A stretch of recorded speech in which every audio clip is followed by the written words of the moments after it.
It is a story that almost doesn't need an introduction, entitled The Explosive Growth of Online Shopping and the Death of Brick and Mortar Stores. The US retail industry had been experiencing a systemic meltdown since 2017. More than 15 US retailers had filed for bankruptcy, including the six letters powerhouse of retail, Bunton, was no exception to this problem. Store closures in 5 states, forbearance agreements of debt payment, you name it. Is it possible for Bonton to stay afloat and revive its business? Good morning. We are from Capex Consulting and we are going to help you answer that. As the company offered a fashion apparel, accessories, and complementary products for women, men, and children, with over 260 stores across United States, yet many feared that a retail apocalypse was still in a full swing.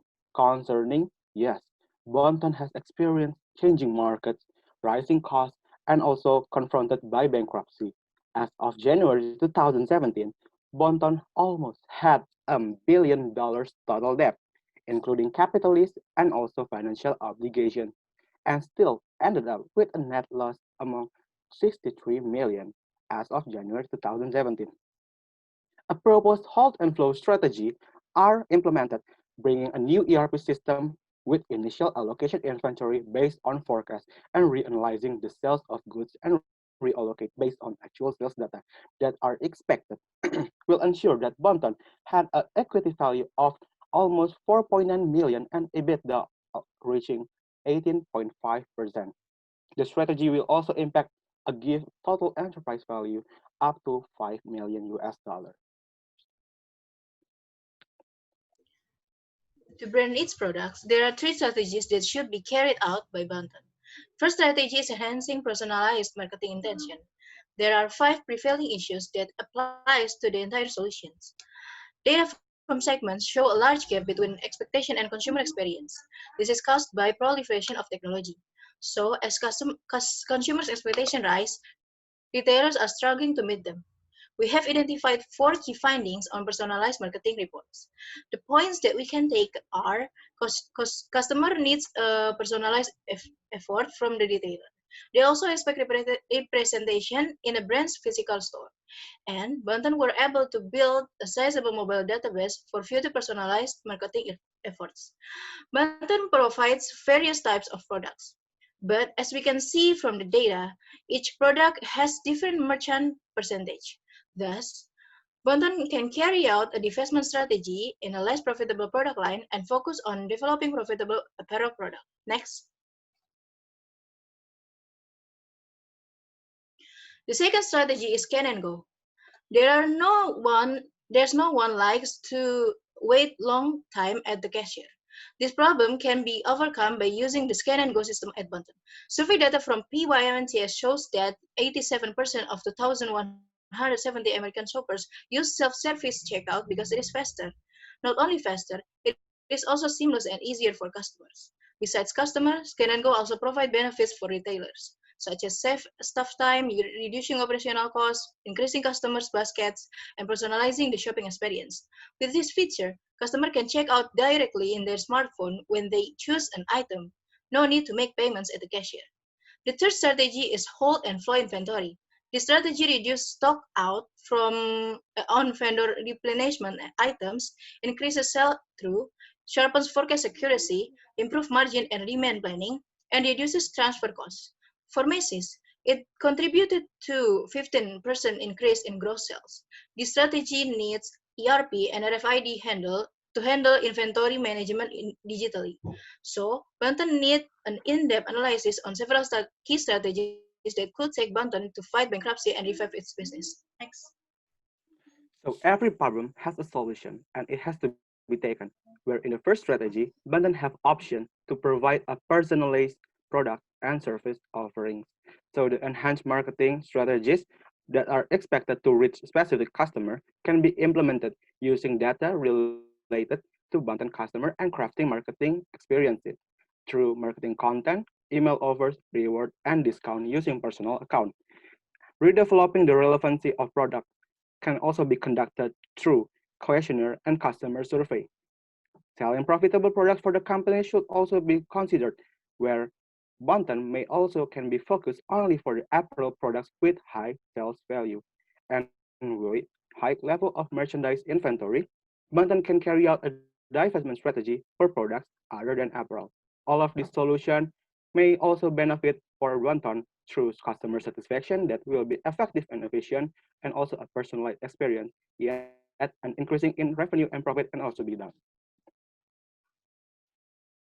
Next is alternative solution, the strategy number two. We provide ease and efficiency of transaction to daily customer. In this strategy, we have four objectives with their own strategy. The first is increasing efficiency. We using customer behavioral analysis so we can allocate quantitative data for optimization. The second is decreasing error and inconsistency. We provide self-machine payment that easy to use and navigate. Then we increasing accessibility. We set our new layout store design with implement force pad layout. We hope with this layout, customer can explore our product more. The last is increasing confidently with do collaboration with technology company. So we get the up-to-date and easier both in design layout and also the self-payment machine.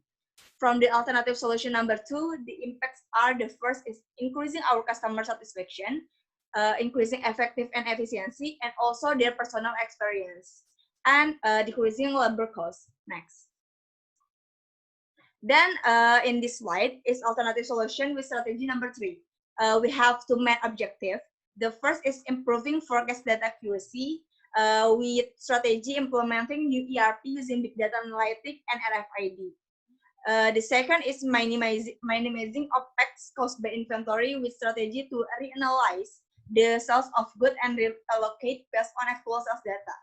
The impacts from this implementation is the first is efficiency in inventory management, and the second is decreasing OPEX and DIO, also DPO. And we already have the flow of hold and flow movement as can be seen on this slide. It starts with forecasting product demand in each store till the final flow we reanalyzing sales of product in each store. Next. Our proposed strategies will have particular risks and revenues as can be seen on the screen.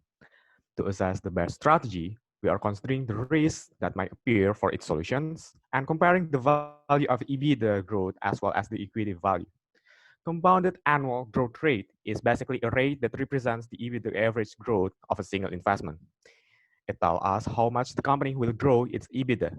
Besides, the equity value used to assess which investments will seemingly give the highest impact of company value in the future. After all, the strategy 3, reorganizing Banten inventory through hold and flow strategy, will have the highest impact financially as it holds the highest compounded annual growth rate and equity value by 18.53% and 4.9 million US dollar respectively. Don't forget to mention the low level of risk this strategy holds, hence making this strategy to be the best strategy to choose by Banten at the end of 2017. Next. Hold and flow strategy will give the total enterprise value by estimate of 5 million US dollar. We estimate higher OPEX at 2018 due to higher research and development costs. This higher research and development cost is necessary to develop new inventory system for Banten. High Capex at the first year is also expected as it pictures the transitions from current inventory system to hold and flow strategy. However, Capex percentage will decline over the time. In addition, this strategy shows total net present value of unlevered free cash flow as much as 2 million US dollar, resulting to higher enterprise value and equity value as mentioned earlier. Furthermore, sensitivity analysis used to provide ease of comprehending the effect of weighted average of cost of capital and perpetuity growth to the equity value. It shows us that the growth of equity value is in line with the rising of perpetuity growth and contradicts with weighted average cost of capital. To support our findings, we have also attached our key cost driver as can be seen on the screen. Next. Now we know that we have chosen to build a lean inventory management using the hold and flow strategy. But what are the risks in the implementation? We conduct a risk analysis using the risk register, and we found at least 4 risks that may occur while taking action of the new strategy. These risks are inaccurate forecasts of demand, increasing transportation costs, customer loss caused by inventory shortage, and also unsold items, which could later be a pile of inventory leftovers. Most of these risks may occur especially during the transition period between the current system and implementation of the new system. Then we assign this risk in the criticality matrix and found that the first risk and last risk might be the most critical ones. So to cover it up, we analyze some actions that might reduce the risk measure. To overcome forecast inaccuracies, Button should conduct a customer research and analyze customer behavior, develop better forecasting team or tools, and also keep up to date to the trends in the industry. And to reduce the probability of unsold products, there are some strategies that sales and marketing teams should develop, like reducing the price with discounts, product promotions, or other selling strategies. Next. Then we assign a timeline recommendation for implementing the solution. We divided the plan into two sections: the planning, which would probably take around 5 months of time, and the execution, which started with the implementation of inventory management technologies such as ERP and RFID in the next 6 months, and other activities will follow as mentioned in the timeline. By implementing our cabinet strategy, we expect the Bonton would minimize the company's operating expenses, including warehousing costs, build a more efficient warehouse management system, and decreasing its DIO and DPO, also improving forecast accuracy, which would give the right amount of product in the right place. Through the numbers, we expect Bonton's compound annual growth rate of EBITDA would raise up to 18.53%, and the equity value of the year 2027 would raise up to $4.9 million. We hope that our analysis can provide the most optimal solution to be implemented, so Bonton will later rise up and once more become a giant in the industry. That's all from us. We are Capex Consulting. My name is Faiz, along with my teammates Yudi, Gerald, Jihan, and Rani. Thank you.